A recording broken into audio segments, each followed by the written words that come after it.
First, Dr. Zira, for introducing me, and also um, I would like to thank the IIIT for this opportunity to share my lecture with our global audience. That's quite indeed is an honor to be among the lecturers. In fact, I was listening to Dr. Mom talking about the Maqasid Sharia. MashaAllah, it is always refreshing. We used to be in his classroom. We used to learn from him. Now it's quite bringing back the same memory, Alhamdulillah. So here today, I came with a different topic. This is actually two session. We are going to cover, inshallah, 1.5 hours. We are going to talk about the history of Islamic economic thought and its significance.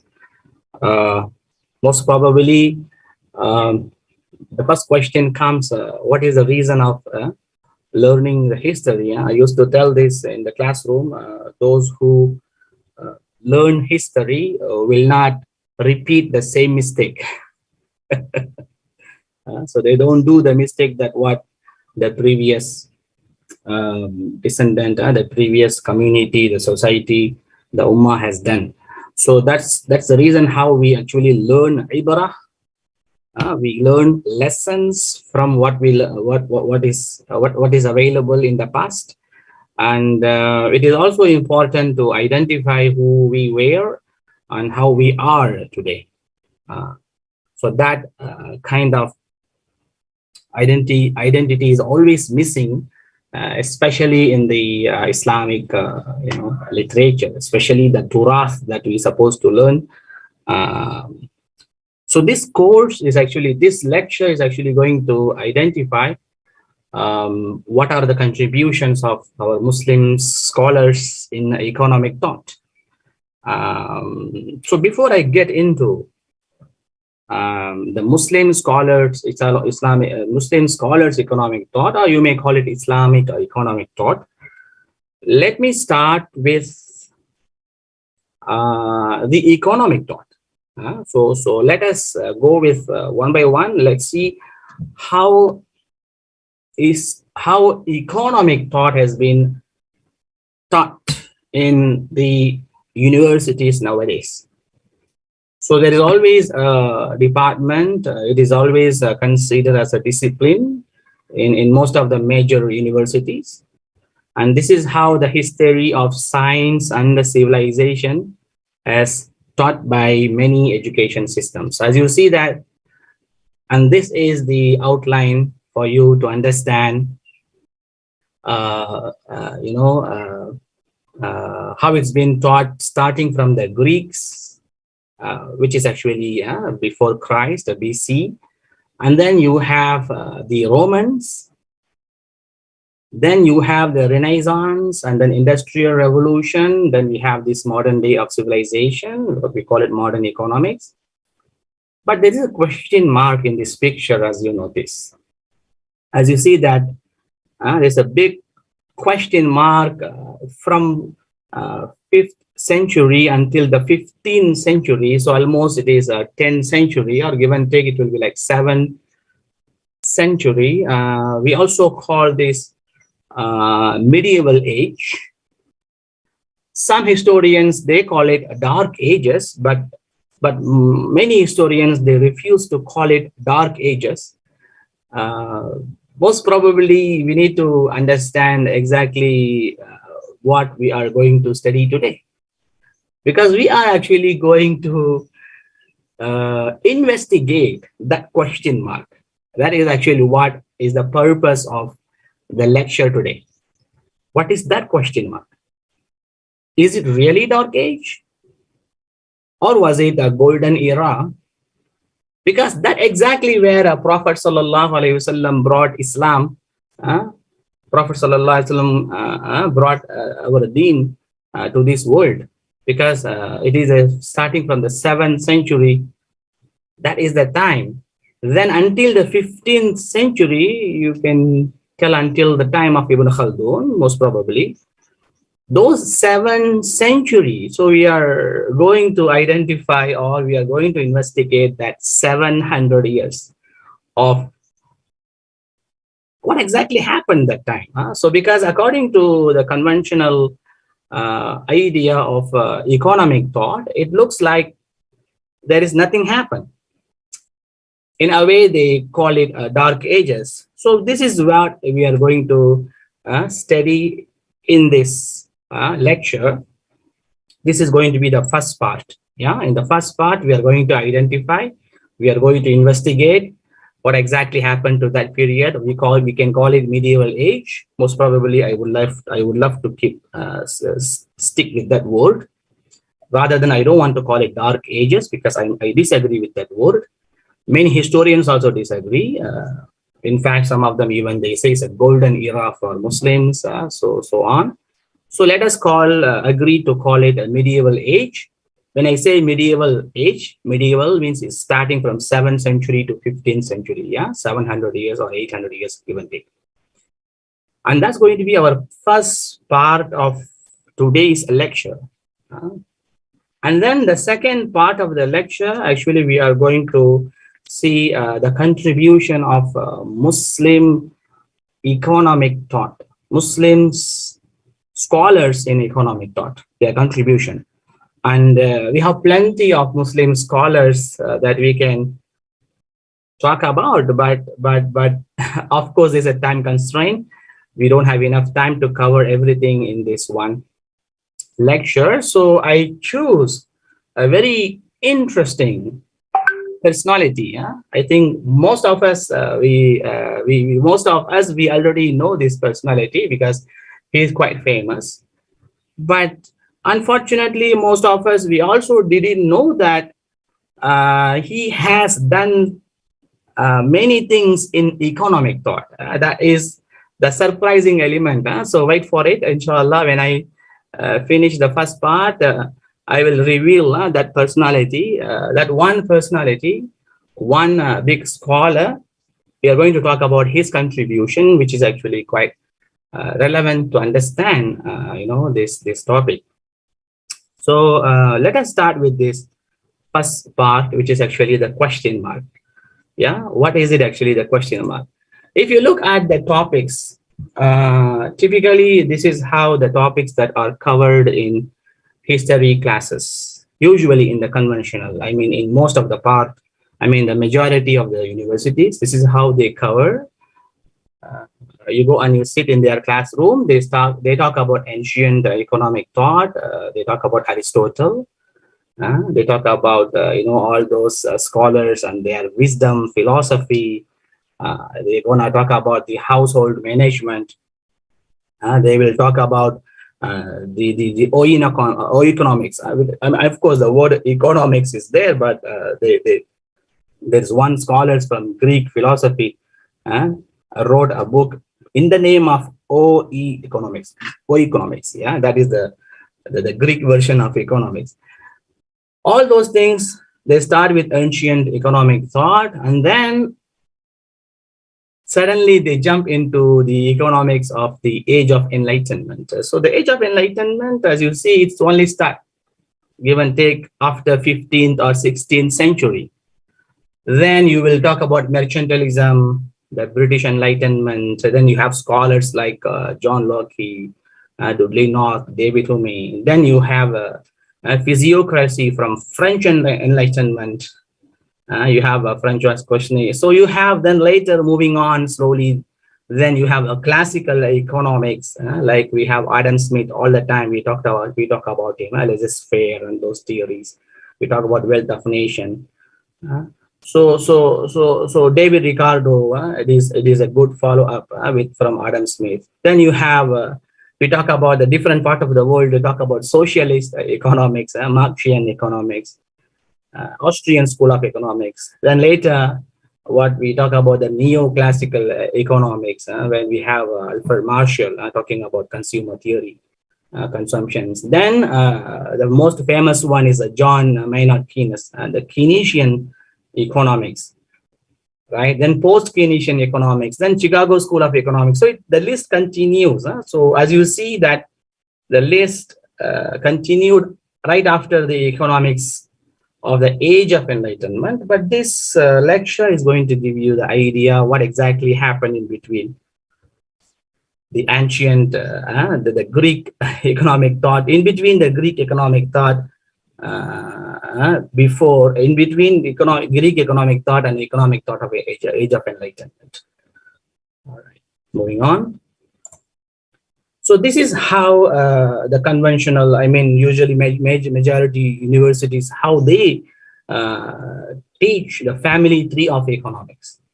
Yeah, as you see the picture, you will see that you have 350 BC Aristotle. Yeah. Then you have also the Bible. Remember, the Bible also one of the source for this, because but look at the timeline is different, because Bible most probably, of course, revealed 2000 years ago. That's the reason why today we have 2022, because it's based on the birth of Jesus, Prophet Isa alayhi salatu wasalam. So Aristotle, the Greek philosophers, 300, 400, almost 700 years ago, who came. One of them is the most important one is Aristotle. Then they show the link to Saint Thomas Aquinas. This is actually also very important scholar, because he is a meeting point for all of us. So maybe you might remember him. Maybe later you will need him to refer. This Saint Thomas Aquinas, of course, is a Christian. At the same time, he's like a great scholar. Like, we have scholars like, in Muslim scholarship, we have many scholars, like what we call Ibn Khaldun, Al-Ghazali, those scholars. Here also they have their own scholars of Aquinas. But the thing is, we call him a scholastic scholar. So this is something probably most of you don't know about scholasticism. It's called scholasticism. So I'll come back to, I'll give you the definition of the scholasticism later. So as you see, Thomas Aquinas, it looks like he learned from Aristotle, he learned from Bible, but it looks like that. Then from Thomas, you can see that everything goes. You have physiocrats, like I said earlier, who is actually the French. Then mercantilist, who is actually British. And then the Adam Smith is a product of this mercantilist and physiocrats. This is how the family tree looked like. This is how it's been taught in most of the majority of the universities in the world. And this is how they show the contributory currents in the development of economic thought. Again, it is conventional. So as you see, same thing that I told you earlier, as you see now, it's very clear. On top, you have biblical times, Roman lawgivers, you have Greek philosophers. So from there, from these three sources, as you see that, they call it Middle Age. What I said, medieval period. This is a Middle Age also, you can call it. Middle Age, medieval period is the same thing, yeah? So as you see, the Middle Age, they call it the church, the Aquinas, the scholasticism.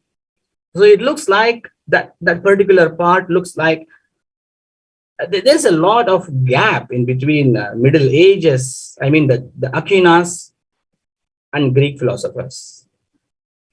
The Aquinas, between Aquinas and biblical time, there's a lot of gap, but it doesn't look like there's a gap. So it looks like, it looks like the source actually from these three. So from the church, from the Aquinas, from the scholasticism, then you have the Renaissance, starting from the rise of the national states from 12th to 15th century. Then you have the beginning of the modern capitalism.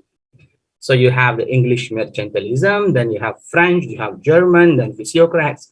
Then you can see the end result is actually Adam Smith, which is Wealth of Nation, 1776. This is what economics has been taught throughout the world.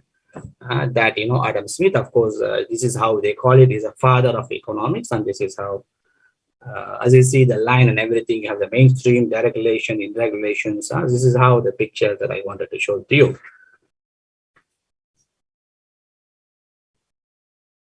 All right. So now the most important question. where exactly the place of the Muslim scholars? Because as I showed you earlier, in those two pictures, you don't see any place. In this picture here, no, there is no place for the Muslim scholars, not even mentioned. Nothing has been mentioned. So if then only our scholars, our mashallah, great scholars, Muslim scholars, the one who came later in after 1900, 1920s and 30s, then later they started looking into this picture, and then they started looking, yeah, there is something missing. That's what they call missing link. The missing link. Then they found out that no, there is something that is not actually connecting. So there is something missing. Because they already very clear that because those are scholastic scholars. Previously, I told about Thomas Aquinas, right? The Thomas, he didn't know Greek. There is no way that he learned Greek. He didn't know Greek. I mean, most of those scholastic scholars, they don't have a Greek language. They don't know the Greek language. Then how it is possible that they learn directly from Greek philosophers? Then they started investigating. Then they found out that there is a lot of literature is missing. And that is where actually the Muslim contribution coming in. So now let me just give you some idea about what exactly the Greek ideas. Then I talk about the scholasticism, then mercantilism, then physiocracy, before we get into the next slide. So usually the Greek ideas, you can say that it is, of course, BC. BC, you know, the BC is actually before the birth of Christ, before the birth of Jesus, Prophet Isa alayhi salatu wasalam. So you have many years. Of course, it goes back. So according to the history, the Greek philosophy is from 322 BC until 850 BC. It goes backward, yeah. So around 500 years. So we have many papers talking about their economic thought and how it is relevant. Even papers talking about how it is relevant to Islamic thought. So if you look at the Greek philosophy, you have many scholars in Greek philosophy, starting from Hesiod, Xenophon, Democritus, Plato, then finally comes Aristotle. The Greek philosophers, they have major tenets, they call it tenets. So one of them is actually sufficiency. Sufficiency in terms of, they talk about, good life. They also talk about the focus on acquisition wealth should not distract them from more important activities. Because according to Greek philosophy, there is more than important. I mean, there is life more than collecting the wealth. Also, they see collecting this wealth is actually always coming at the expense of the neighbor, because of course, wealth cannot be created by individual. It is a collective form, which means that when you have wealth, it's not that only because of you got that wealth, it's because of the expense of the neighbor. Also, another tenet of Greek philosophy is actually, there was a dislike of trade of usury. They prohibited usury, which means riba was haram according to Greek philosophy. They also talk about poverty, another tenets, major tenets. They also talk about the wealth, always, wealth is measured in real terms. Whatever the wealth is non-monetary, I mean, if it is not useful, then it is not actually wealth. According to Greek philosophy, money is just a medium of exchange.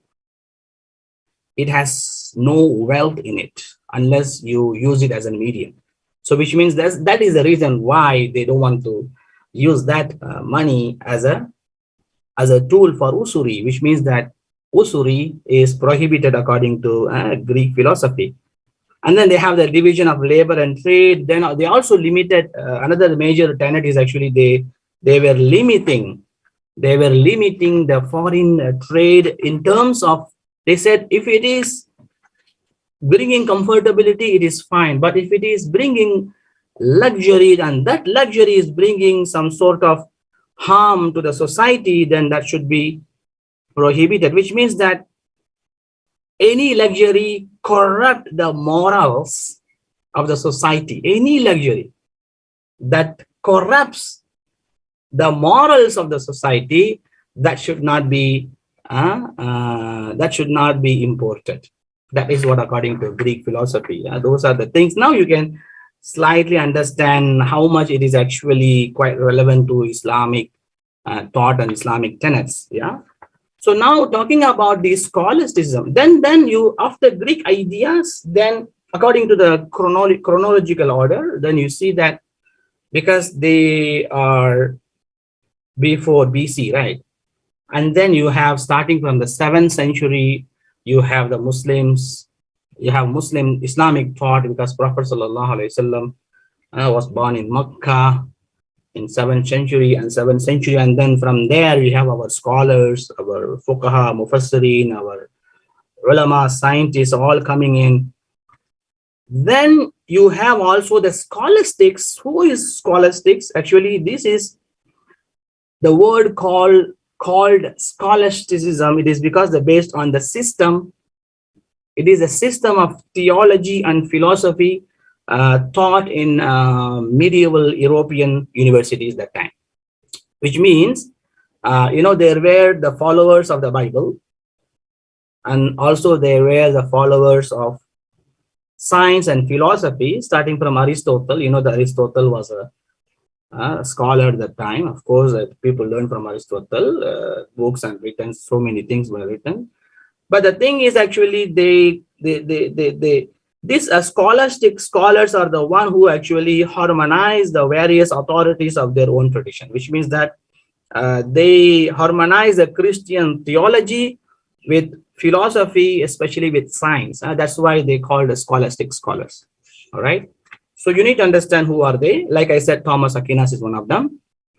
And this is where the entire modern economists believe that these scholastic scholars were the one who were the inspiration for the modern economics. But we are going to investigate who was the influencers, who influenced the scholastic scholars. Maybe the remaining part of the world, they got the influence from the scholastic scholars, but who exactly influenced the scholastic scholars? That is a big question mark. Yeah. Then you have the mercantilism. Mercantilism is actually what we call it, those in belief in benefits of the profitable trading. Yeah. Those are, the British, usually they wanted to, create wealth, add wealth. So according to them, exports should be more than the imports, so that they can get all the gold in their country. But later, when the free trade come, the globalization actually ended the mercantilism in 18th century. Also, the physiocracy is actually it is a French economist. They believe that all the wealth of the nation should be derived solely from the value of the land agriculture. That is what they call it, a physiocracy. Anyway, these are the ideas. Now, moving on to filling the gap. I said missing the link. Yeah. So now you see that the same picture that you saw earlier, now I have added a few things in that picture. As you see that there is BC, Greek philosophers, then you have Roman, then you have Chinese, Indian. But look at the arrow. It is actually yellow in my PC. So those arrows, actually, what they call it, dark ages. It is actually Muslims' contribution in the history of science and civilization. Yeah. Then you have Renaissance, Industrial Revolution, modern day civilization, right? Then you will see this is the right way that our Professor Islahi, he has made this amazing figure, amazing picture, whereby how exactly Muslims were the influencers how exactly the scholastic scholars and others they learn from Muslim scholars. This picture shows you clearly, as you see that on the top on your left, it is actually Greek ideas. They also have a biblical source, but as a Muslims, we didn't take the biblical source, but the scholastic scholars, because they were Christian fathers, right? They were Christian fathers. So the scholastic scholars, they took the biblical source. But according to the investigation that done by Islahi, as you see that scholastic scholars did not learn from the Greek ideas. I mean, they did not learn directly from the Greek ideas. It was the Muslim scholars, as you see the arrow goes, Muslim scholars actually, first of all, they had their own, source of knowledge, because Muslim scholars are gifted, because we didn't come following other community, but we came with our own source of knowledge, which is Quran and Sunnah. So first of all, Muslim scholars, they have their own basis, which is Quran and Sunnah. And then the Muslim scholars later, they also started learn from Greek ideas. Then as you see, the Muslim scholars were the reason how the scholastic scholars gained knowledge, and then they improved the study on economics. Then the mercantilists, physiocrats, classical economics like Adam Smith, everyone came. Then later the mainstream economics came. But now the question is, these two things, Muslim scholars and scholastic scholars, how they get together? This is the big question, which inshallah we will address it in the remaining slide, inshallah. Yeah.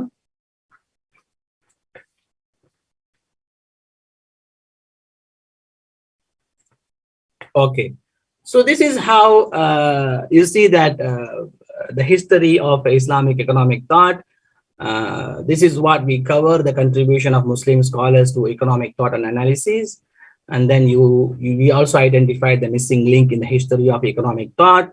And there's a lot of literature done here.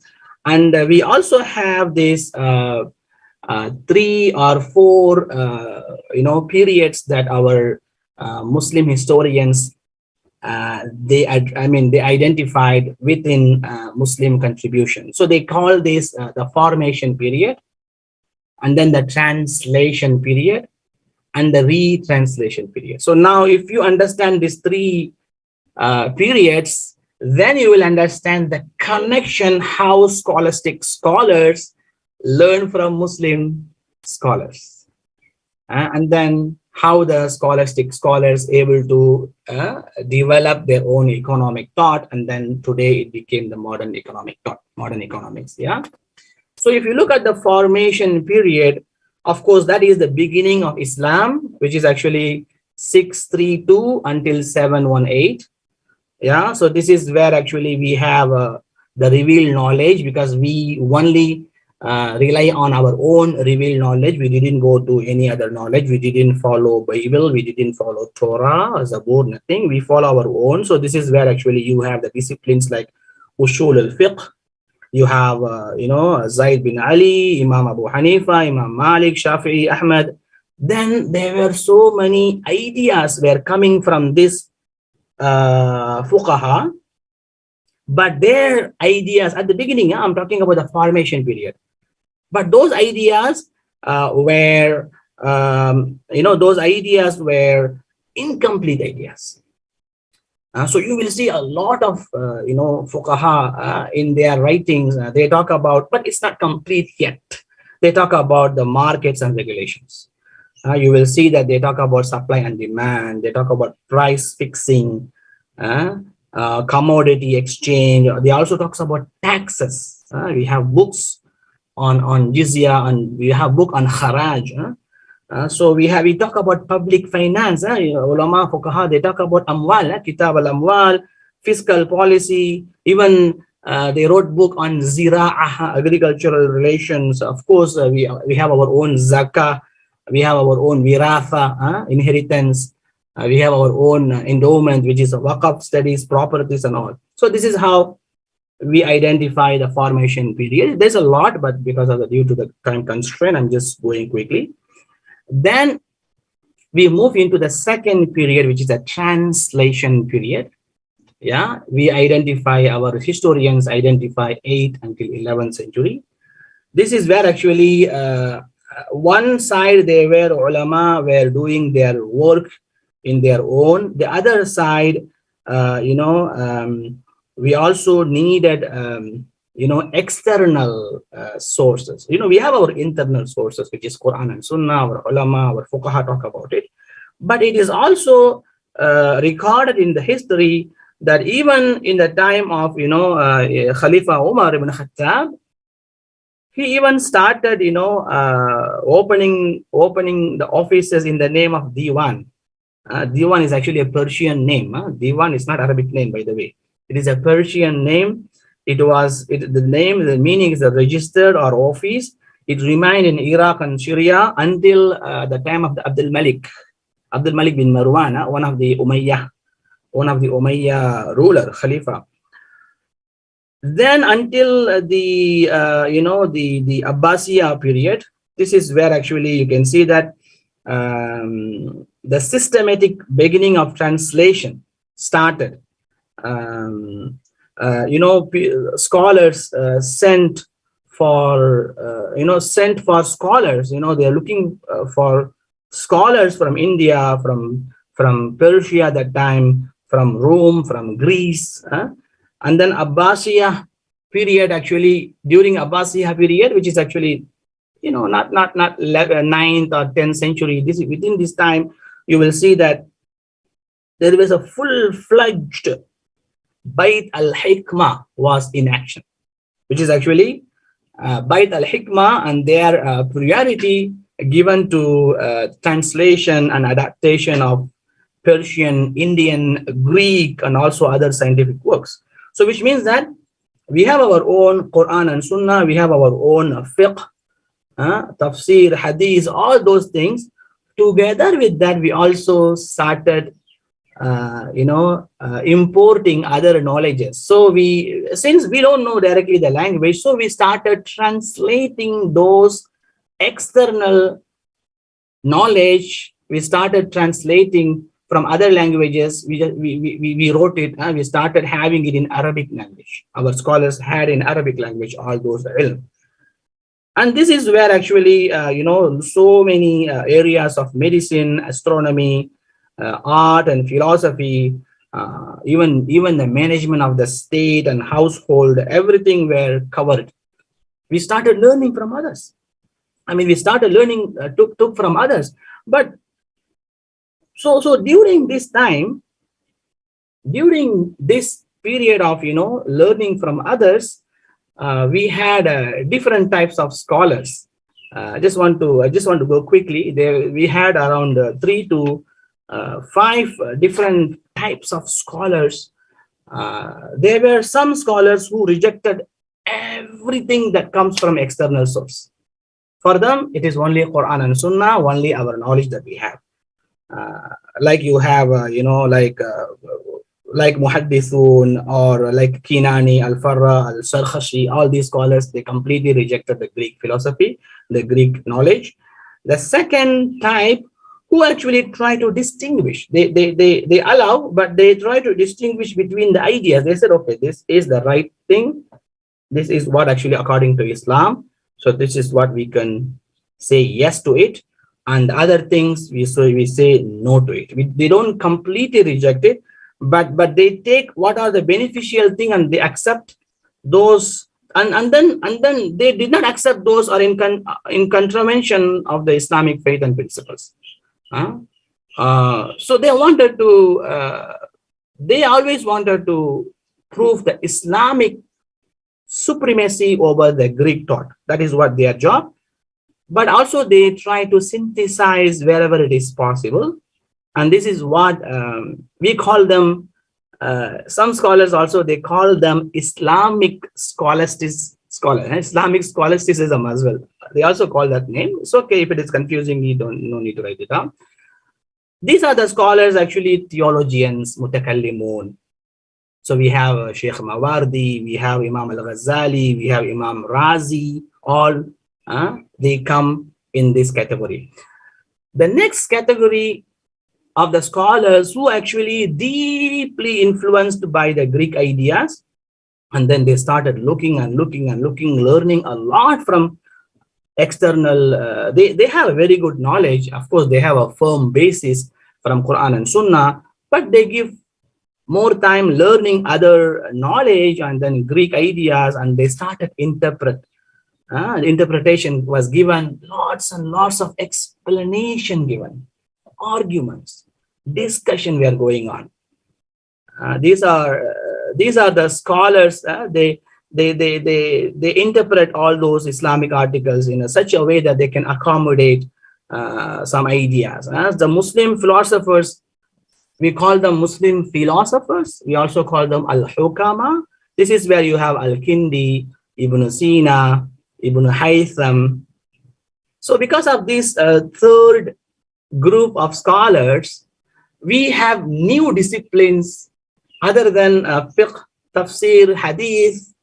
Other than these, popular disciplines, we also have a new disciplines came into existence, like ilm al-akhlaq, ilm al-siyasa, political science, behavioral science, ilm tadbir, household management sciences. This is where actually many things comes into their discussion, embracing market, price, monetary, supply and demand phenomena.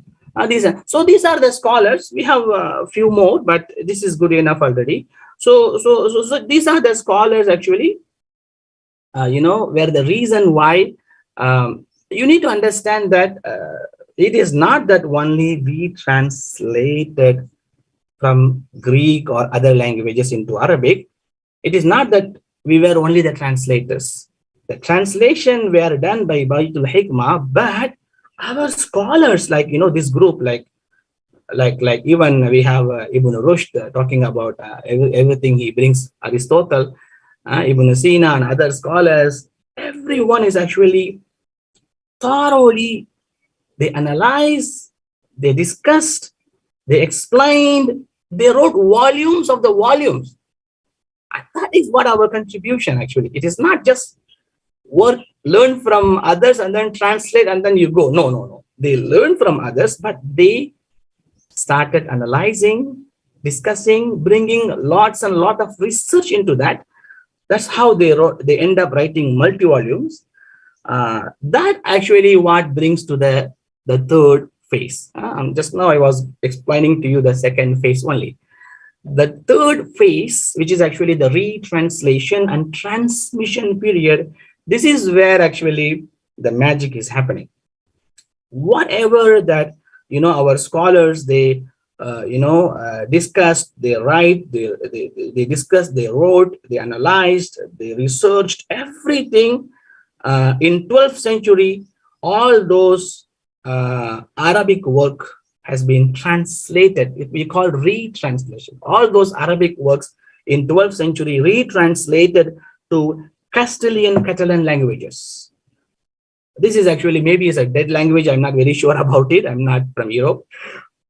There were Castilian Catalan, and also there is a language called language de Oc. I don't know exactly what it is, the language, but I'm just telling you. So these were the language before the Latin languages. And later, in 13th century, those things were rendered into Latin languages. Remember, the Latin is actually the mother language for the Europe. So see that? Where exactly coming? From Greek and other languages to Arabic, and then Arabic, a lot of work has been done, multi-volumes, the work of 500 years, 700 years. Then it's been rendered into Latin languages. Then from Latin, that's what in the most of the time, that is what actually you can see that many Arabic texts has been translated mostly for astronomy, mathematics, medicine, kalam, and philosophy, especially the economic discussion, written in so many ways, ethical and philosophical discourses, including the Aristotle work in politics and ethics. Also, in fact, as I told you earlier, Ibn Rushd, Averroes, they call Averroes, Ibn Rushd contributed to Aristotle. All these things happened in that time period, from 12th century, 13th century. This is where actually the scholastic scholars are coming in. This is how you need to understand the link. You can see that the link here, like I said earlier, you can see how Muslim scholars influenced the scholastic scholars. Because the scholastic scholars only started coming from 12th century, not before that. And this is how the knowledge has been transferred, or they influence. They not necessarily the scholastic scholars, they need to know the name of the Arab scholar or the Muslim scholar, but somehow the knowledge has been transferred. That's what our Muslim scholars did in the past. Okay, so this is how if we have to go back to our history of Islamic economic thought, then I would say this is how the picture goes. You have the Quran and Sunnah. So you have a judicial economic thought. So you have, the Abu Ubaid, Yahya ibn Adam, all these are great scholars at the beginning. Abu Ubaid, who wrote Kitab al-Amwal. Abu Yusuf, even before him, he wrote Kitab al-Kharaj. We have Imam Muhammad Shaybani, who wrote Kitab al-Kasb. And then we have Yahya ibn Adam Qureshi. Again, he also wrote Kitab al-Kharaj. Then from there, we have a translation, adaptation period, transmission period, imitation, and stagnation period is what actually, something that according to historians, during this stagnation period, we didn't do anything. That's the reason why we lost all those contributions. But later, it was awakening, re-establishing effort. Then we have today is a modern Islamic economic thought. All right. So final question, what is exactly Islamic economic thought, and how exactly it's going to be relevant to the modern world of economics? Maybe most probably some of you may have this question, in your chat box. Maybe you wanted to ask this question. So I just brought this question so that I just want to save your time. How exactly is going to be relevant, to our world? Of course, Islamic economic thought, if you look at the contribution of the Muslim thinkers, is actually their response to the economic challenge of their time.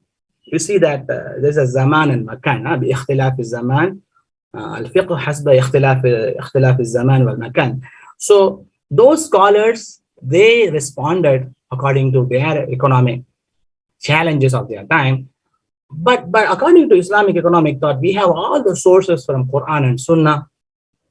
We have the thoughts and actions of the four rightly guided Khalifas, Khulafa al-Rashidin, and then the use of reasons and experiences presented by hundreds and thousands of scholars, of Muslim scholars. Yeah.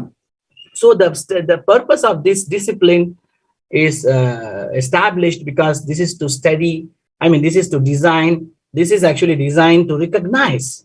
First of all, number one, you have to recognize the importance of the history, especially the history of Islamic economic thought. Number two, you have to analyze the knowledge. You have to think about it. You have to go through about it, the knowledge of the past Muslim scholars in the area of economic ideas and thought, and then you learn from them how they did it, and then you learn some sort of methodology, what kind of tools that they use to overcome their issues. What were the methodology they use, how they did it. Then you will be able to apply those knowledge to the contemporary economic issues, at least in the name of modern Islamic economics. That is what actually today we have this discipline, and it's well recognized everywhere. We are talking about it. In fact, right now we are also doing the certification course in this topic, Islamic economics, where you can actually apply this knowledge. And then, so this is again, number one, to recognize. Number two, to understand the various methodology. That is very, very important, I guess, because you see that when I teach my students about Abu Yusuf, I always tell this, look at Abu Yusuf and his methodology of reasoning, especially how he did, especially It requires another lecture if I have to talk about how he was dealing with the Sawad land, how Prophet Sallallahu Alaihi Wasallam was dealing with that land. It is all about the economics of the land. There is the economics and politics of the land. How Umar ibn Khattab was dealing with that land, and later how Abu Yusuf was giving his idea to his Khalifa of his time, and how he was able to bring the concept of the Muqasama. Those are the things, how he was doing it. That is, I think, important when we study the classical scholars and their methodology. That is something that most of us are not into it. Hopefully, inshallah, more studies will be done into that.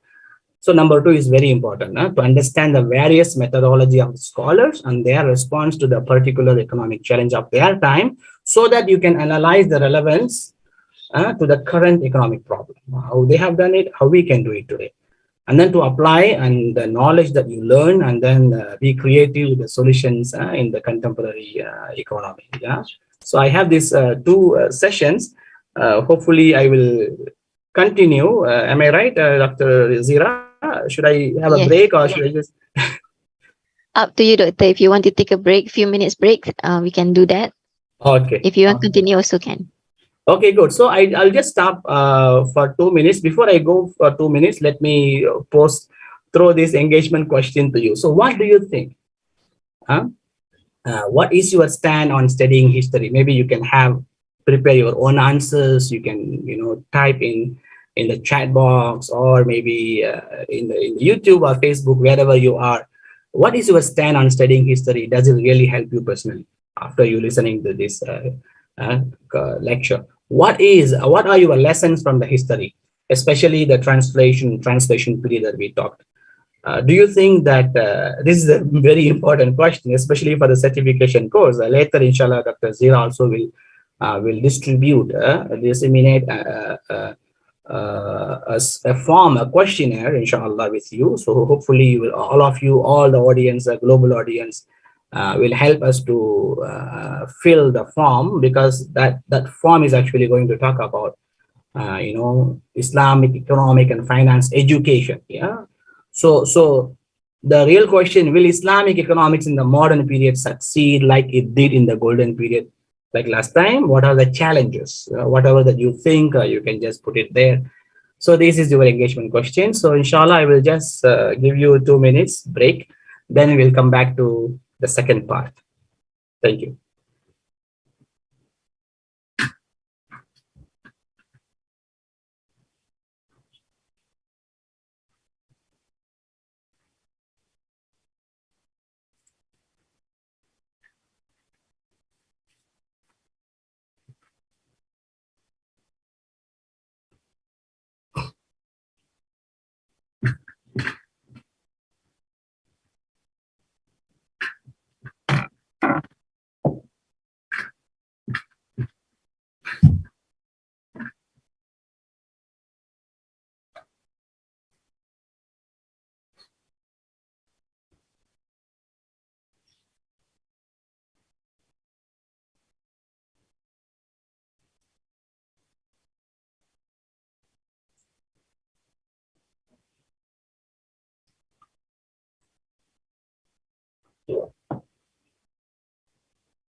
While Dr. Aslam is taking a break, maybe you can fill up the questionnaire I've shared in the chat box regarding the survey on Islam economics and finance education.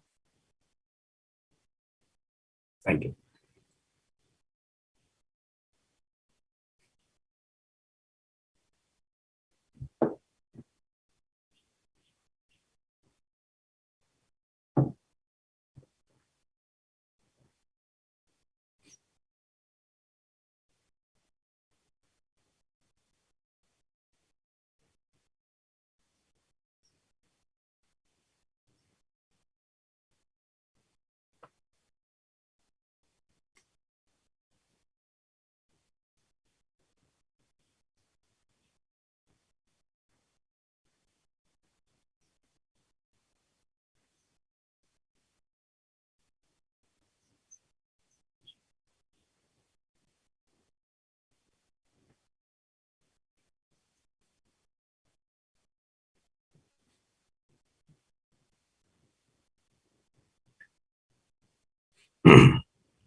Okay, then let us start.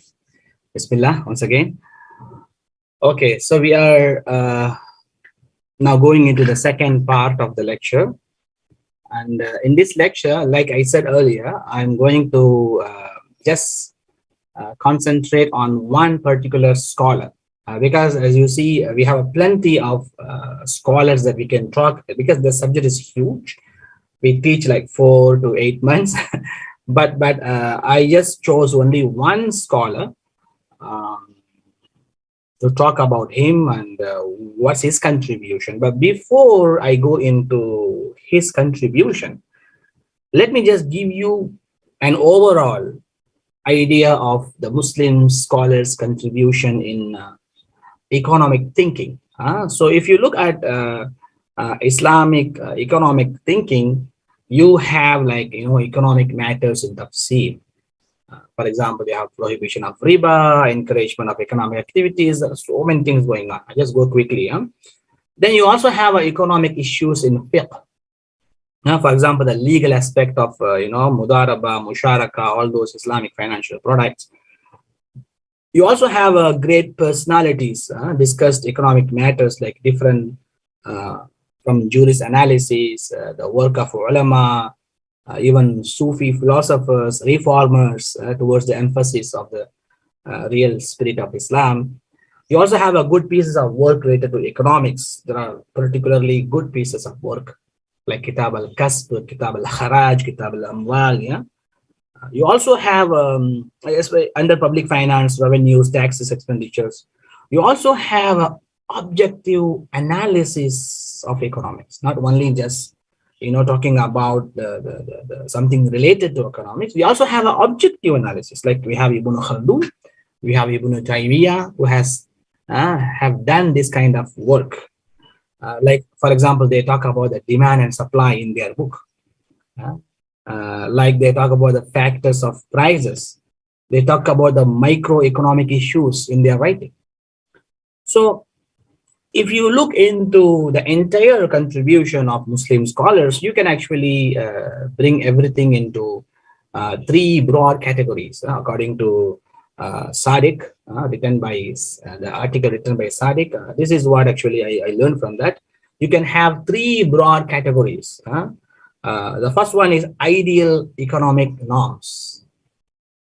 So this ideal economic norms and values, you can actually easily learn from Quran and Sunnah, from Mufassirun, from ulama. You can learn these values and norms. There is no doubt you can learn that. If you want to, number two, if you want to go into legal status, you want to go into the limits in economic issues, then you go for fiqh. Then you have usul al-fiqh and fuqaha, jurist, all those jurisprudence perspectives. Number three, if you want to go into historical application analysis, then you have so many other work talking about peculiarities of time and space. There are so many additional insight, like you have Ibn Taymiyyah, al-Ghazali, we have Ibn Qayyim, Ibn Khaldun. Yeah. Okay. So all these three categories above that I mentioned earlier, all these three categories need, definitely they need all those things based on Tawheed, Risala, and Akhirah. It is not only the dunya they talk about it. They talk about Tawheed, they believe in Tawheed, they believe in Risalah, prophethood, they also believe in Akhirah. So belief in Akhirah, that is very important, because Amal Salih is what actually leading to the good life. It is actually not only economic, it is also non-economic well-being of leading a good life. It is actually, it is actually a kind of fard kifaya. We call this socio-Islamic obligation in this world, so that you do this in this world so that you can achieve your sa'adah, your happiness in the next world. That is how the purposes comes. So everything's based on Quran and Sunnah, ijma, qiyas, maslaha, mursala, like what Prof. Mustafa Umar discussed about it, maslaha, mursala earlier. Also the uruf, the custom. Yeah. So if you look into that, then you will, if you want to know the contribution of Muslim scholars, then I will just give you a few ideas to tell you about it. If you want to know about the economic system, yeah, if you want to know about the Islamic economic system, for example, like we know the laissez-faire, the state intervention. It is also discussed by Ibn Qayyim in 1350, Ibn Taymiyyah in 1328. The price theory also discussed by Ibn Taymiyyah and Ibn Qayyim. The monetary economics was discussed by Ibn Miskawayh in 1020, 1030, and also Imam al-Ghazali in 1111. All this a year. I'm just giving you the year of death of this scholar. And then Al-Maqrizi also talked about monetary economics. If you want to learn about public finance, you have if you want to talk about revenues and expenditures, we have Abu Yusuf, we have Imam Abu Ubaid. If you want to talk about government revenues and norms and their collections, we have Abu Ubaid, and also we have Mawardi talking about it. You want to talk about principle of taxation, we have Turtushi talking about it. We have, if you want to know about public borrowing, Al-Ghazali talked about public borrowing. We also have Ibn Khaldun talked about positive analysis of the effort of the tax. We also have Al-Maqrizi talking about problems of tax burden. Public goods talked about Turtusi. Budget preparation talked about Maqrizi. If you want to talk about economic development, we have scholars like Ibn Qayyim, Ibn Taymiyyah, Ibn Hazm. We have Ibn Hazm, and last but not least, we have Shah Waliullah Dehlavi, also talked about economic development. If you want to talk about division of labor, yes, you have Al-Ghazali talking about it. You have Ibn Khaldun talking about it. All this, I'm just giving you some synopsis of the contribution of the scholars in the history of Islamic economic thought. Now moving on to one particular scholar, which is actually, because I didn't want to go too technical on this, that's why I chose this scholar, because he's close to heart, everyone. He's very close to heart, and what he is actually talking is actually quite relevant to our everyday's life. We are quite busy nowadays. Like I used to tell this all the time. We only spend very few minutes for prayer, for ibadah. We spend a lot of time in mu'amala. We spend a lot of time in work, studies, in trade and everything. So now I think this scholar makes sense. And that is the scholar is actually Imam al-Ghazali. Yeah. So we are going to talk about Al-Imam al-Ghazali and his, Islamic economic thought. All right. So these are the learning outcomes that you will have after finishing this lecture. You will recognize the importance of maslaha, right? You will also able to analyze the knowledge of halal and haram in income and consumption. You will also able to apply the knowledge on rulers' accountability in wealth management, poverty and ethics, and contemporary economic activities. Yeah. So that's not the real picture of Imam al-Ghazali, by the way. So one of the great jurist, theologian, and mystic of the 12th century. As you see, we talk about Thomas Aquinas, even before Thomas Aquinas, right? So Imam al-Ghazali, he doesn't require introduction because most of you, mashallah, he already know. This Imam was born in 1058 and he died in 1111, which is the 12th century, a great Islamic philosopher, scholar, Sufi. His main agenda was Islamic philosophy, Islamic ethical values. So we have a lot of things to talk about Imam al-Ghazali. As you see that he's acclaimed as the greatest of the most important thinker of the medieval Islam, the middle age. Yeah, remember I told you. His writing as those of European scholastics and others of his era and the holistic intellectual approach. Ghazali's economics is anchored on 5 necessity, which is actually Maqasid Sharia. We also learned that from the previous lecture. Dr. Mohamed talked about it. Yeah, he focuses on economic aspect of maslaha, social utility, right? Also, he talked about on wealth, voluntary poverty, which we will discuss later. He also his insights on exchange, production, money, role of the state, like ihtisab, hisba. He talked about it. Also, the ethical behavior in the market. That is what actually I really liked it. That's the reason why I brought his contribution to you. All right. So he was born 450 is actually Hijri, 1058 is actually CE. Of course, was orphaned at young age. So you can read all this whenever you have time because we know him very well. Yeah. Okay. This is his travel. Where did he go? He went to study, and then he was appointed by Nizam al-Mulk at-Tusi, another political economic scholar. Nizam al-Mulk was the prime minister of his time for several years, and he appointed Imam al-Ghazali at the Nizamiya College. That is the first university made in Islamic history. Nizamiya is actually, what even in subcontinent, that they call Nizami syllabus. This is come from Nizamiya. Nizamiya is actually referring to Nizam al-Mulk. Imam al-Ghazali as a chair of theology at the age of 34. Yeah. So he spent, and this is his work. So his work is actually, most of us, we're quite familiar with Ihya Ulumuddin. We also have many work in ethics, logic, dialects, theology, jurisprudence, Sufism, tafsir, hadith, al-kalam. So he has a mixed philosophical, religious, ethical, sociological, and also economic consideration in his writing. So these are the major work by Imam al-Ghazali. التبر المسبوق في نصيحة الملوك إحياء علوم الدين الاقتصاد في الاعتقاد. By the way, الاقتصاد في الاعتقاد, it is not an economic book. Many people misunderstand. This book actually written in theology, even though the word al-iqtisad looks like, because al-iqtisad is a modern translation for economics in Arabic. But during his time, it was not. Al-iqtisad mean the golden mean in faith.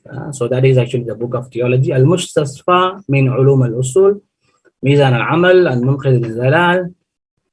So this is the great book of revival of the religious sciences, which is Ihya Ulumuddin. This is our source for today's lecture. It must be acknowledged, for the sake of intellectual honesty, that Al-Ghazali himself was deeply influenced by the writings of such Greek philosophers.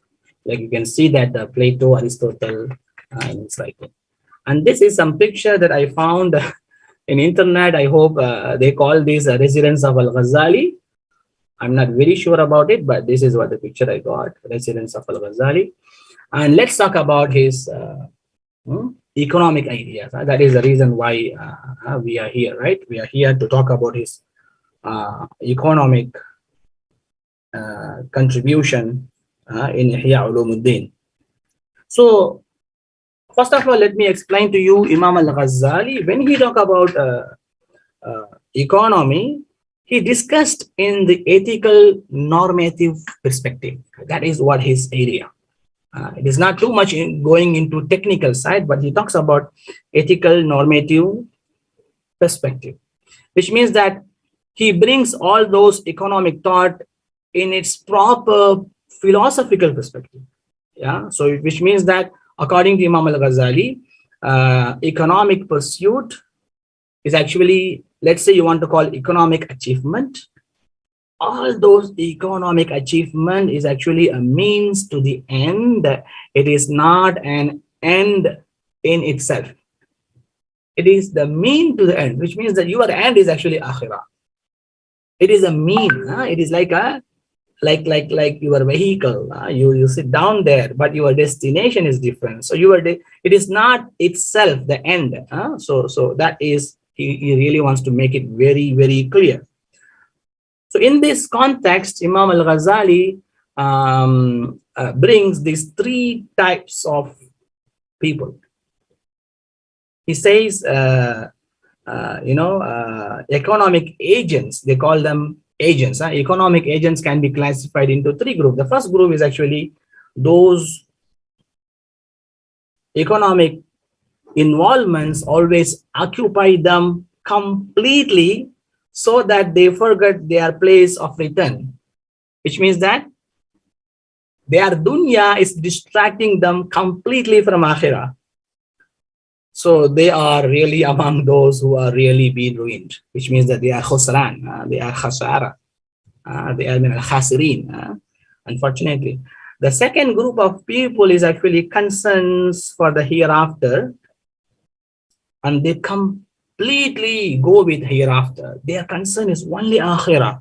So they don't get into any economic activities. So they are also, in a way, they are safe, by the way, even though they are not, you can call them a small group of people always thinking about, akhirah, always in the masjid, praying, zikr, there's always a small group of people do that. Maybe you can become jealous of them, but you don't just go simply criticize them, because that's what they are good at it. They are doing it. Always a small group of people they do, so you don't have to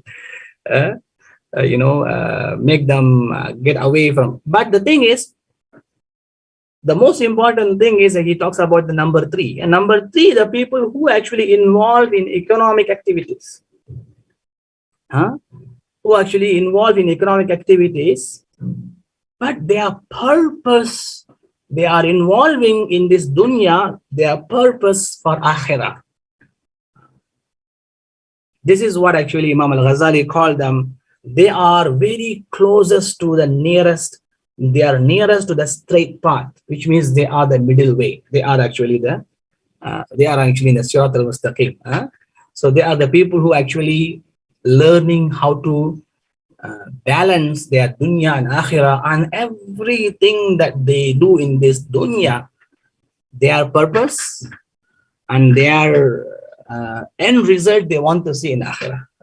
That is what actually Imam al-Ghazali trying to bring the discussion.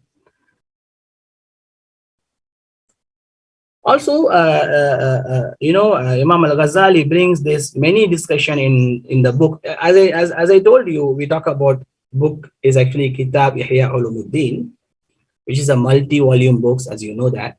And there are so many chapters in that book. And Imam al-Ghazali did not dedicate one chapter for this thing, but he mentioned everywhere, wherever it is actually appropriate, he talked about these ideas in most of the book.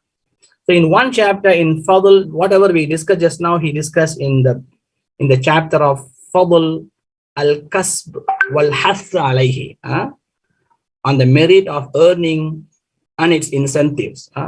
So when he talk about the place and benefit of economic activity, Imam al-Ghazali talk about, many things that he talked about it.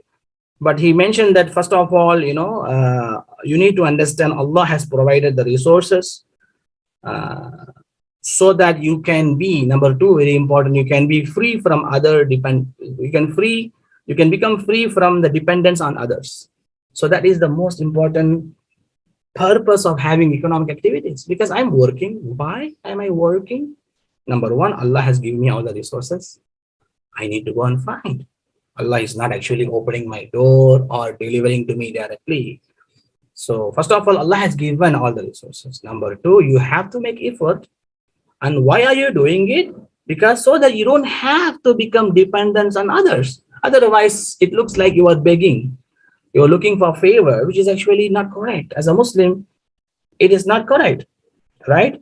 And then number 3, he talk about it. He says, everything that in order, in the process of, becoming free from the dependence of others, while I'm in economic activities, I have to make sure that should be Islamically permitted and desirable. Not that, because this dunya has given to us for akhirah, but all this dunya has restrictions. That is what actually our Sharia is teaching us, how to go through these restrictions. What are the permitted way that we can use this dunya, right? Also, he talked about the knowledge of, Islamic economics, knowledge in economics. He says, in fact, he says that know that acquiring knowledge in this chapter, he says in one place, according to him, learning the market, learning the field of economics is actually wajib for every Muslim. This is what Imam al-Ghazali says. In fact, this was the practice of Umar bin Khattab. He used to tell in the market, he used to tell that he should not do business in our market who does not have the knowledge. So based on that, Imam al-Ghazali says it is a wajib. Also, this activity itself, the socio-economic activities, he talked about one chapter. It's called Al-Bab Al-Mu'amalat. He talks about it. He also talked about the buy trade. Yeah, these are the things. Basic knowledge, we talked about it. And before we go to buy trade, this is your engagement question. Describe how a Muslim trader, businessman could integrate his pursuits for worldly gains and that of the hereafter in his business activities. So think about this engagement questions as well. How do you think, because based on Imam al-Ghazali says, you must follow all this. These things must be your foundation. This must be your ethical behavior when you are into this economic activity. So now, how do you see? How do you answer this question? Describe how a Muslim businessman can integrate his pursuits of worldly gains. At the same time, how he can apply that worldly gains to get benefited in the hereafter. So think about it. If you have answers, of course, you can share with us in the chat box, in the comment box, feedbacks. Yeah. Imam al-Ghazali also talk about trade, buy in so many places. He talk about the arkan al-buy. I think I talked about it last week, right? Most probably it's from Imam al-Ghazali, so I don't have to spend a lot of time on this. Yeah, the classification he gives. Yeah, so these are the conditions of mabi'. Mabi' means a subject matter. Remember, we talked about 3 pillars. I hope you still remember. It's just only 7 days. Yeah, expression, parties, how, who, what. Remember that? Okay, so expression, parties, and then what, the subject matter. So he brings 6 conditions for the subject matter. We talked about only 4 last time. He says that it should be, it should not be impure. So it should be pure. It should be halal and pure. So it cannot be impure. The item should be useful and beneficial.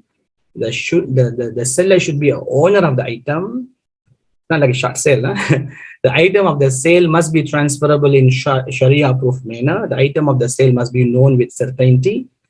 Of course, quality and quantity determination is important. The item of sale must be in the possession of the seller. All these things, yeah. So he talked about it in the chapter of Al-Mu'amalat. Okay, moving on. He also talked another thing, which is actually, before I talk about exchange of money, let me also give you some idea of, there is one chapter called Kitab fi Bayan al-Adl wa Ijtinab al-Dhulum fi al-Mu'amalat. So he talked about the social cost and oppression. So he talked about it, whatever you do in your economic activities, make sure that you are not causing harm to the public in general. So we need to, after listening to all these Imam al-Ghazali's perspective in economics, we need to actually think again what exactly work I am doing, whether I am doing the proper work or I'm intent to do something right in future, whether it is something that proper or not, whether it will take me to my hereafter success or not. So he says that number 1, you should make sure that it is not causing any harm to public. Also, the action that affects the second party, the party that you are dealing with, also should not be. So he talked about this general social harm. So he also gives example for the general social harm. He says number 1, for example, the hoarding. The supply and demand. Sometimes people hoard things and then they wanted to sell in the right time. The another issue he talked about is actually counterfeit money. Maybe that time it was actually quite in common, most probably. Now, of course, thanks to our governments, they made it very clear.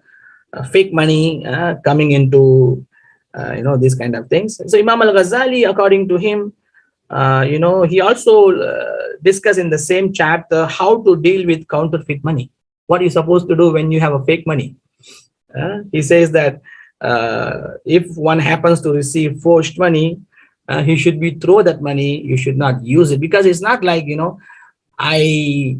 It's like a very, very simple example given all the time by our lecturers earlier. Used to tell, you go to masjid, you lost your sleeper shoes. Maybe someone stolen your shoe, someone stolen your slipper. Doesn't mean that you can actually take somebody else. Doesn't mean that you can take somebody's shoes or somebody's slippers, because you have to walk barefoot. Because otherwise, what is the difference between the one who has stolen from you?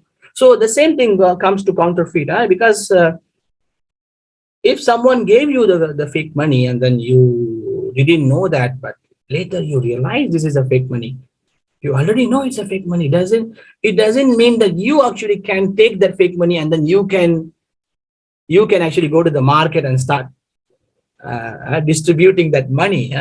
No, you have to go to the right place, to the bank, to the police, and then give it back. So that is the right way. So he talks about so many rules on that.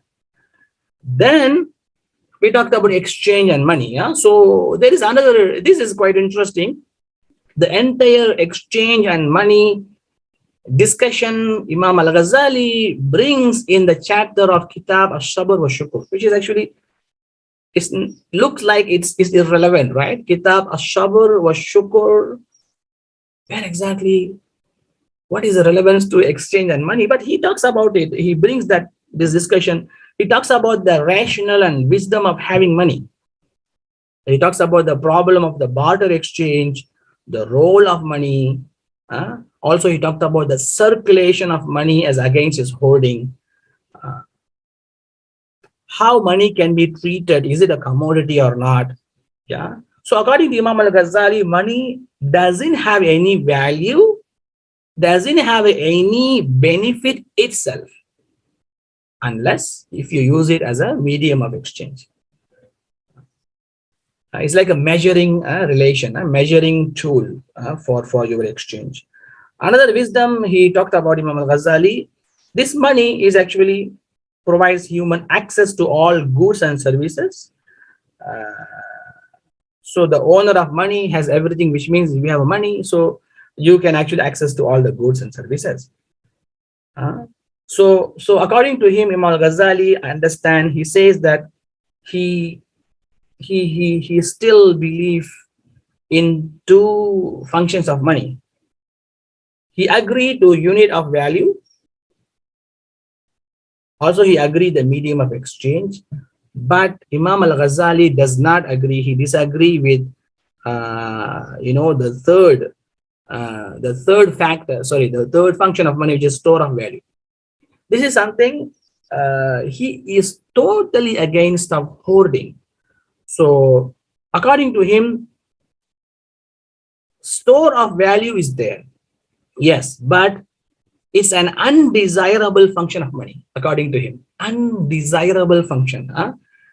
That's because he did not consider the case where someone is storing the money all the time. He keeps the money because according to him, money is like objective of alphabets. So he gives a very beautiful example. What is the purpose of alphabets? You know that you have A, B, C, D, E, F, G, right? So I give you alphabets, you keep the alphabet. What is the point of keeping the alphabets? You have to create words out of alphabets. So you say C-A-T, cat, B-A-L-L, ball, M-A-N, man. So this is how you need to create. So what you need to do, you can't keep those alphabets stagnant. You can't keep it in one place. You have to mix it, make it. You need to construct words and sentences. not the alphabets themselves. This is a great example. Imam Al-Ghazali says, so money should be in circulation. It should not be considered as an exchangeable. He does not consider money as an exchangeable commodity. That's the reason why he says the riba comes from when you keep that money as a commodity. So this is what Imam Al-Ghazali talked about exchanging money. Yeah. So he talked about this usuri. That's the reason why that's how the commodity, the money can if it can be rented out. That's how the conventional banks are coming, and they are giving the justification that they are renting the money. So for them, the riba is halal. But in Islamic finance, renting money is haram. That's why we are not considering riba. We are not actually accepting riba. Yeah. Okay, when Imam Al-Ghazali talked about markets, price and profits, yes, he talks about functions of market. He talked about the transportation, the storage, all those elements. Marketplace means you need a meeting place.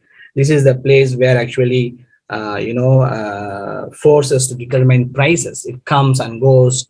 So you will understand all this. Even Imam Al-Ghazali, talked about the farmer carpenter example way before way before Adam Smith talked about the butcher and baker example. It is quite interesting because Imam Al-Ghazali is the scholar of 12th century and Adam Smith is scholar of 17th century. You do the mathematics. This butcher and baker illustration is quite famous from Adam Smith, but Imam Al-Ghazali almost 500 years ago talked about farmer and carpenter, which means that this is the marketplace whereby a farmer will need something from the carpenter and carpenter will need something from the farmer. Look at the two different examples. It looks like the same idea, only the names, the professions are different. All right, this is the thing. Also, he talked about the production in that same manner. Yeah. He also identified 3 broad categories: basic industry, supportive basic industry, complementary activities. All right. Another example, another question, engagement question. Before I go to the last part, Imam Al-Ghazali identified some positive implication when Muslims view his productive efforts as part of Fard Kifaya.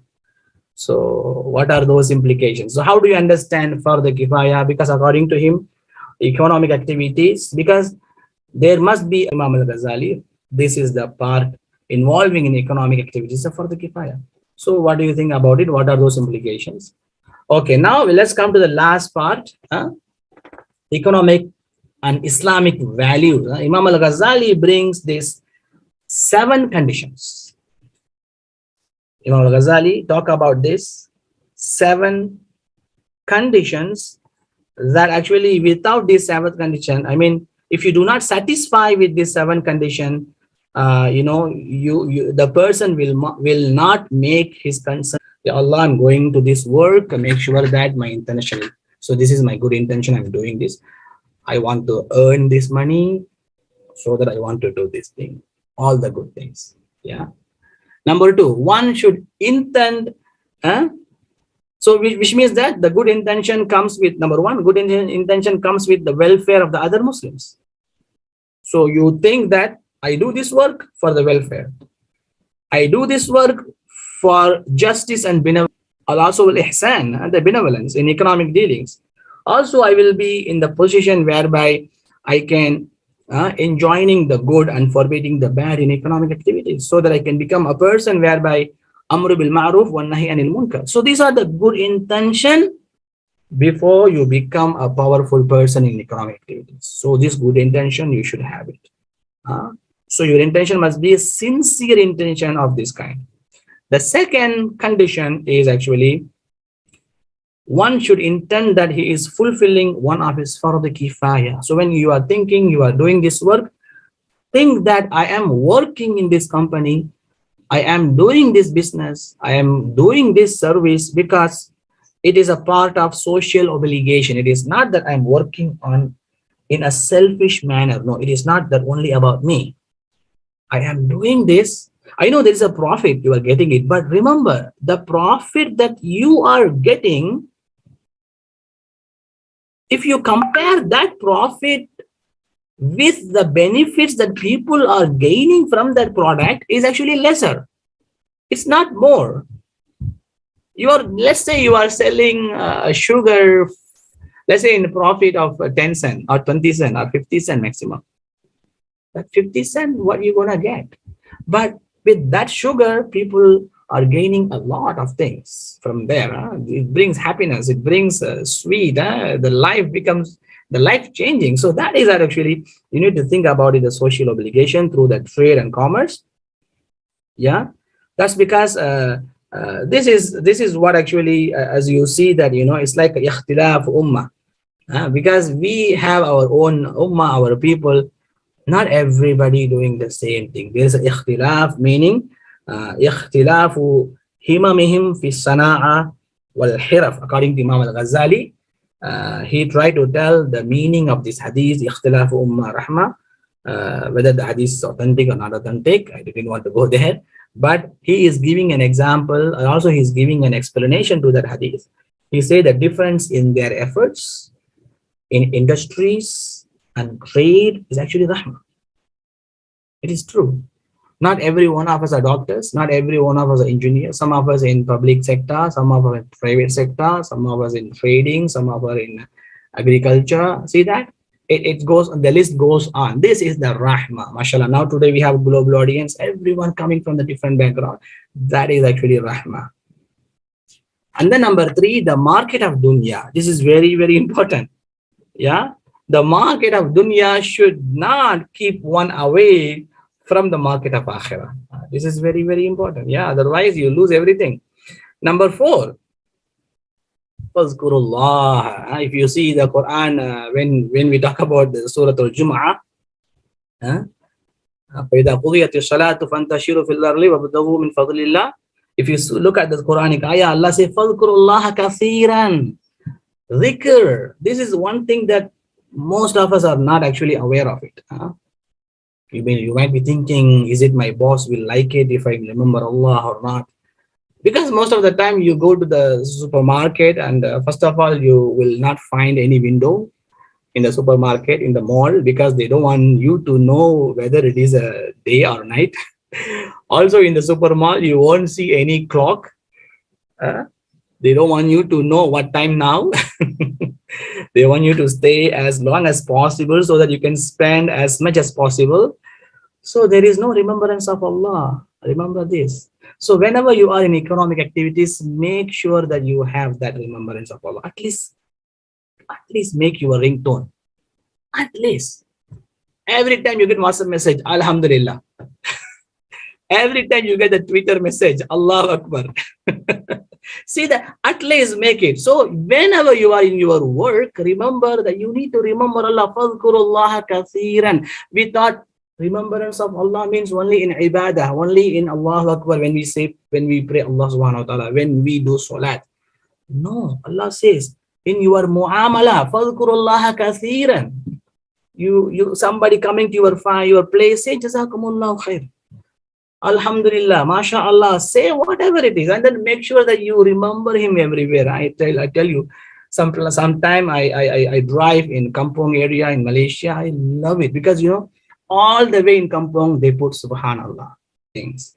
Follow the schedule. Number 6, abstain from prohibited things. He says one should not only abstain from prohibited things and dealings, but he should also refrain from doubtful matters. What is it? Mutashabihat. Al-halal bayyinun wal-haram bayyinun. Right? Halal is very clear, crystal clear. Haram is very, very clear. There is something we call a gray area. This is where actually we always have trouble. I tell you, the easy way to do is avoid. Avoid those gray area so that you are in the safety net. You don't have to, for example, you can If you are living in balcony, you can go up to the fence in your balcony. Even you can sit on the top of the balcony. I mean, on the fence on the tall balcony. But it is always not recommended. Why? There is a possibility you may fall down because you are very close to the fence and you are sitting on the fence, which is actually, if you are asking halal, haram, yajuz, la yajuz. But the thing is, it is possible that you can easily fall down if you are sitting on your fence in your balcony, in your apartment. So what do? You stay away from the fence so that you are safeguarding yourself. That is what the example of mutashabihat. If you have anything the doubtful matters, make sure that you don't. Alhamdulillah, people nowadays are asking so many questions, whether I can work here or can work not. If you really think the source of money that they pay you, the salary, if it is not clear, if it is mutashabihat, I tell you, you have 1,000 options to go for it. Come out and then look for something. وَمَنْ يَتَّقِ اللَّهَ يَخْرَجْ لَهُمَا. وَمَنْ يَتَّقِ اللَّهَ, those who really are afraid of Allah subhanahu wa ta'ala, يَجْعَلْ لَهُ مَخْرَجْ. Allah will give you the way. Only if you really afraid of Allah subhanahu wa ta'ala, conscious of Allah subhanahu wa ta'ala. Yeah. Number 6. So that is what actually the spirit of Islam. Yes. So rather than you go for fatwa and then looking for legal fatwa for a couple of things, but it is better if you stay away from those doubtful matters. The last one, it is actually one should have fair dealings and proper behavior with all the parts, with all the parties that he deal. You should have a fair dealing and fair. That is very, very important. You should not make them angry. They should know that you are a very good business trader, entrepreneur. You are a very good worker. Whatever it is, you are in the office, in the university, anywhere you are working, even you are Ubering, whatever, grabbing or whatever it is. All these things, you must have a fair dealings and proper behavior with all the parties. Yeah. Okay, that brings the role of state and Hizbah. So this is something Imam al-Ghazali talk about in his book Ihya Ulumuddin. The chapter name is Kitab al-Amr bil Ma'ruf wa Nahy anil Munkar, whereby he talk about how the state must be doing its role. He talking about practice of concealing the defect items, the use of false statement, false advertisement in the market, the practice of the cheating in the weight and measurement, supervising expenditures, pattern and consumer behavior, all these things. He discussed a lot about it in this. Then you have the poverty. When there's a chapter called Kitab al-Faqr wa Zuhud, whereby Imam al-Ghazali gives you two dimensions of poverty. One is a poverty in relation to material need. That's what most of us we see. We see he's poor because he doesn't have a proper basic. He is not fulfilled. It's not fulfilled with proper basic need. The second category, Imam al-Ghazali say, poverty in relation to the spiritual need. That is also like what Prophet sallallahu alaihi wasallam asked, Manil Muflis ya Rasulullah. Like Prophet asked Manil Muflis. Then the Sahaba said, yeah, Muflis means the one who has no food, no house. Then Prophet giving an example, no, the one who will come tomorrow with a lot of rewards and everything, but Shatama hada, fa'ala hada, kada, kada, kada. He did that. So all his rewards will go away and then he won't have anything for him to be taken to the paradise. So Muflis, that is a real poverty, the poverty in relation to the spiritual need. Now Ghazali talked about it a lot. And finally, I just want to finish this with consumer behavior. Yeah. So this is something that all of us are doing. Even though we have done our economic activities, we earn money, we earn a lot of money, and then we have our savings. Yeah. I remember this talk given by an American, Muslim American Indian. He talked about this five prosperity, yeah, in economic activities, whereby he talked about earning, and then number two is saving. From the saving, what you do is actually uh, from saving you investing. Whatever from save you invest, and then you do your planning in spending. Planned spending is very important. So he talked about earning, and then he talked about uh, saving from the earning. Let's say 10%, 20%, you start saving from the earning.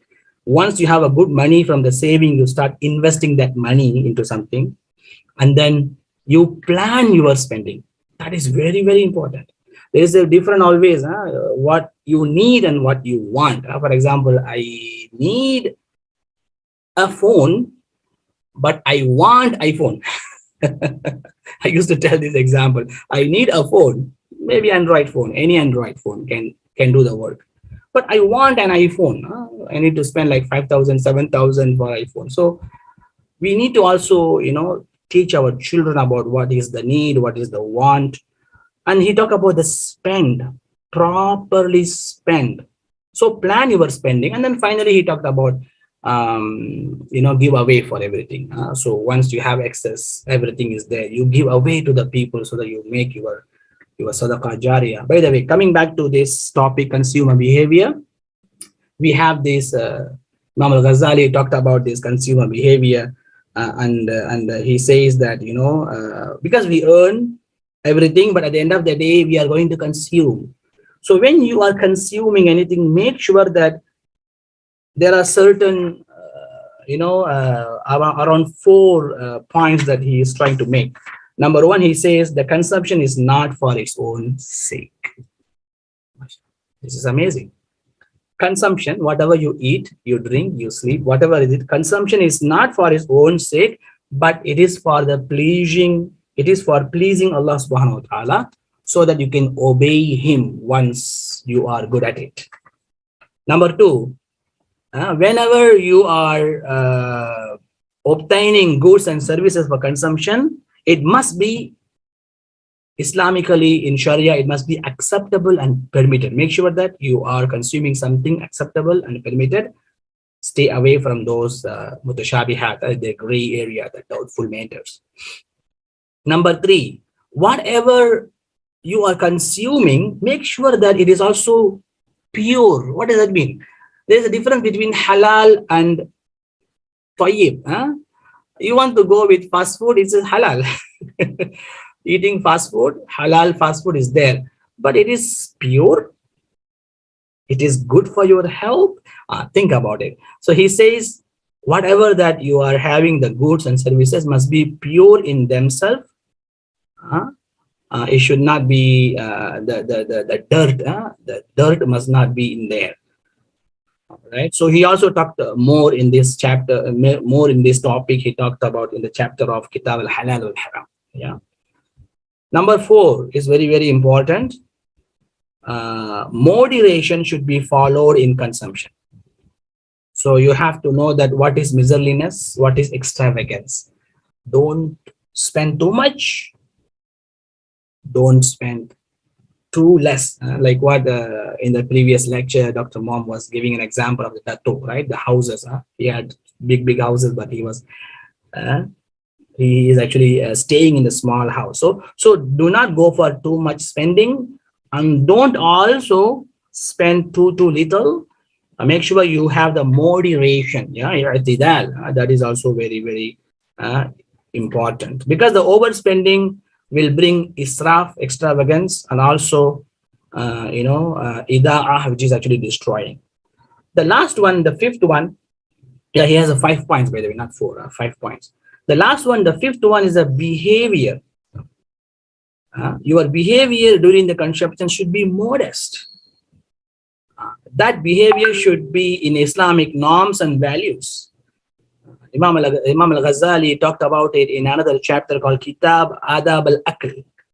Adab al-Akl, how do you eat? Even though you have you have a 5-star menu in your table, but how do you eat is very important. The modest way of eating, right? That is also very, very important. So the central message that Imam Al-Ghazali want to give is actually, consumer behavior is that goods and services should be pure. All those goods should be acquired, achieved by halal means, also consumed in the moderation, without too much, without too little. Also, you should be modest when you are consuming those with Islamic norms and consumptions. Yeah. So at the end of the day, you need to understand this: consumption is not the objective itself. Rather, it's a means to a noble cause. It will lead a life to please Allah subhanahu wa ta'ala, which is actually bring you sa'adah, success, falah in akhirah. That's what Imam Al-Ghazali talked about it in consumer behavior. So this is my last engagement question with you. So this is what there is one SDG. If you are aware of this United Nations Sustainable Development Goals, this is number 12. So there is one goal talked about responsible consumption. So this responsible consumption promotes preserving our resources and the environment without compromising the ability of future generation to meet their own needs. So what do you think? What is Ghazali's view on the act of consumption istihlak, including before and after it access? So these are some questions that I just give it to you. So whenever you have answers, you can actually write it down. So I think that's all from me. Thank you, Dr. Zara. I'll pass the floor to you. I think I took some extra time. My apology. Yeah. It's okay. All right. To show that I took your lecture seriously, instead of saying thank you, I'll say Jazakallah, Dr. Aslam. Indeed, it was a very interesting lecture. Thank you. Now I think I need to change my ringtone too. Right. Thank you so much for highlighting the economic idea of our Muslim scholar to us. And thank you so much for telling us, or at least me, that Al-Iqtisad is not an economic book. It is a theology book instead. Yes, yes. Right. So before we proceed to the question, allow me to make just a short announcement. You are muted, Dr. Zira. You are muted. Yes, again. Oh, Yeah. okay. Announcement. Yeah. Okay, so allow me to do some announcement, just a short announcement regarding our lecture materials. So I was told that the participant can get the lecture materials from WhatsApp or Telegram. On top of that, we will also upload the lecture materials on our website, the CIE website, which can be accessed at the link given in the chat box. So the class materials will be uploaded or updated, inshallah, every Monday after the class. All right, so with that, let me open the chat box to allow for the student to ask question.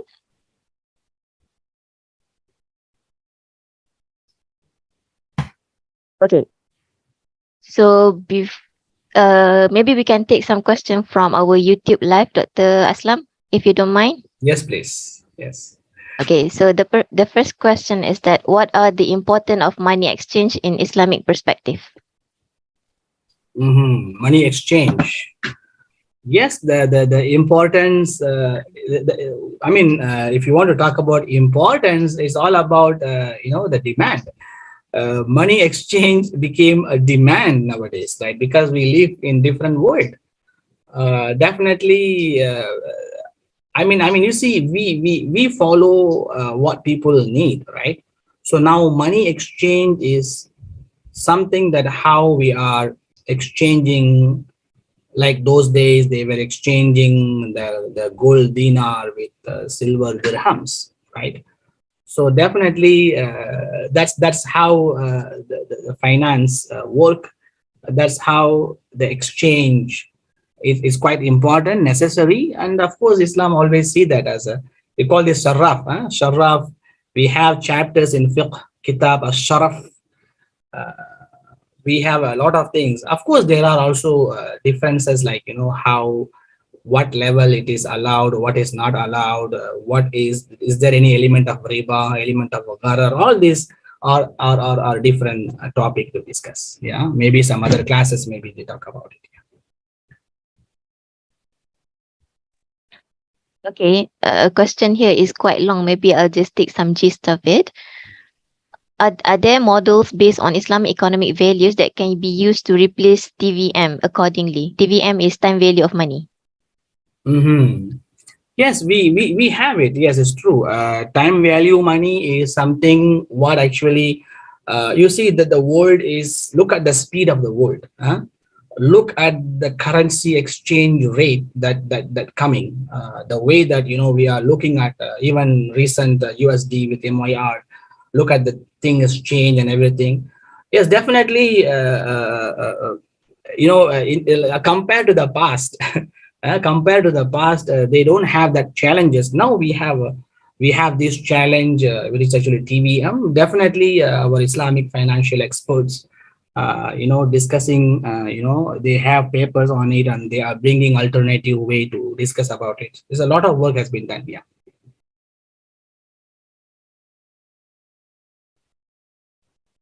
Okay. One question from our YouTube. What is the position of Islamic on POS money transaction? Pure money transaction.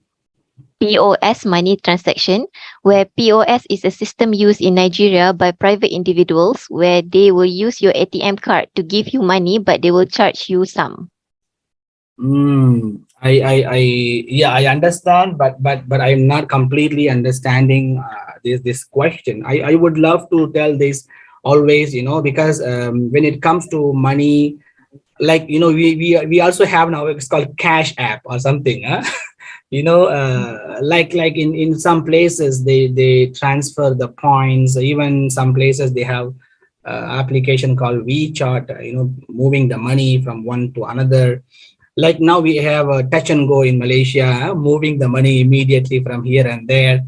All those things I would love to leave it to the local scholars, because let them see. And then of course these are the case by case study, because it is not just simply because we don't have enough details on this. If we have enough explanation on this, then of course we can study about it and we can give our answer. Yeah, I leave it to the local scholars on this topic. Yeah. Yeah, I think that the question is quite in very specific context. Yes. Specific contact. Yeah. All right. Just one clarification from one clarification is that for consumer behavior, what kitab did you discover for the chapter from? Okay, good. So when when I look into consumer behavior, especially where Imam Al-Ghazali discussing this in his Ihya Ulumuddin. Again, as I told you, if you need to really understand about Imam Al-Ghazali, you need to look entirely his work as a one book, but you have multiple chapters in it. So Imam Al-Ghazali talking about this, in Kitab Al-Halal Wal-Haram. He also talked about it in Kitab Adab Al-Akl. He also talked about it in Kitab Al-Mu'amala. So that is a challenge really, because you need to know one thing very important when we discuss all these ideas. When I say consumption, when I say consumer behavior, that's what the name we gave in modern time. Am I right? That is the name we gave. If you look into that, you need to know how our ulama in the past, they do not necessarily use the word. For example, today we talk about sustainability everywhere, right? So if you are looking the word sustainability in Arabic, it is al-istidama. Al-istidama. Similarly, what you said about al-iqtisad. So if you look at the economics, the word al-iqtisad, and you want to find al-iqtisad from classical scholars, from the Turath, you will see the different meaning of al-iqtisad. But it doesn't mean that they don't have anything that they talk about economics. They talk about economics a lot, but in different terminologies. Similarly, the consumer behavior, the consumption, the consumer market, yeah, all these things comes under ethics. Most probably you will find it under akhlaq. But you don't see exactly the right translation in Arabic. So you need to, that is a quite challenge. But if you know Arabic, and if you know, probably if you learn about those translations, or if you don't know Arabic also is fine, because there are plenty of work. Mashallah, our scholars in late 50s, in last 50 to 75 years, our scholars have done hundreds and thousands of work, which we have also compiled in so many places. You can have a look on it, and then you will find many interesting chapters that our ulama, our scholars, they talk about. Yes. Okay. Thank you for your sharing. Given the time, maybe I'll take just two more questions. Okay. Right. Do you consider Ghazali as the principal thinker on Islamic economic among the scholars Salaf from the earlier age? What is the point to study his thoughts prominently here? Okay, very good question. Very good question. Actually, I wouldn't say that he is actually prominently, he is the Islamic economic scholar. Why? Because if I say that, I am not justifying, because you see, I'm not justifying the scholars before him. It is always, you see, it is actually a kind of, development in our thought. You need to look into, our fuqaha first.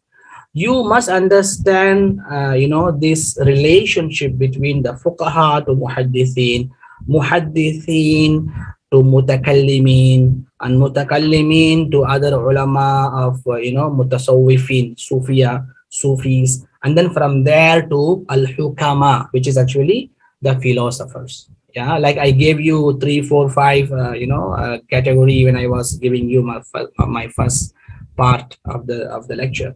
So I will not say that Imam al-Ghazali is the prominent. He is one of the prominent scholar. He is not the prominent scholar. One of the prominent scholar. But of course, again, it was because of the audience.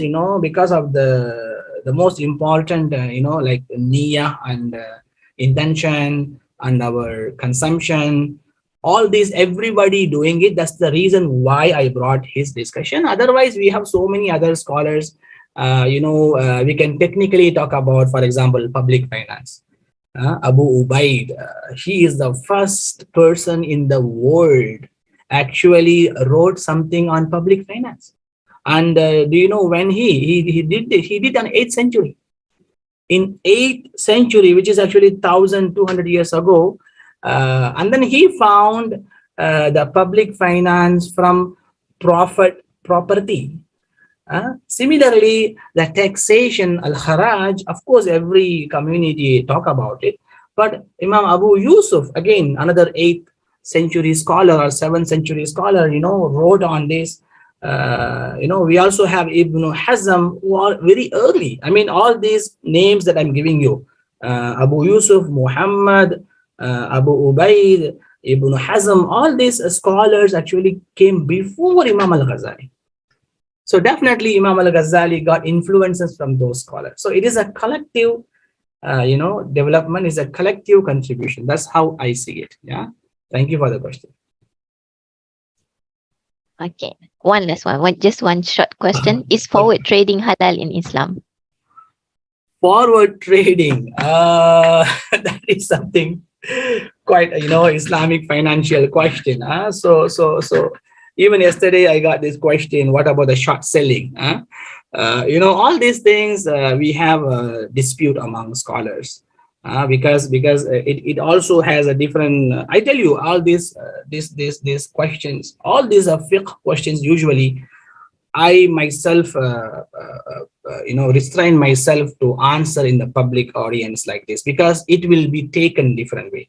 So all these questions should be given a proper detail, and in what way you are doing, because these are the specific, context. So I it's not like I don't want to answer this question, but I restrain myself, because it may create other issues, by answering these questions. But if you need answer, yes, of course, you can email to us, give us the detail in what way you are doing, how it is you are doing. Based on that, we have answers. Definitely. Yeah.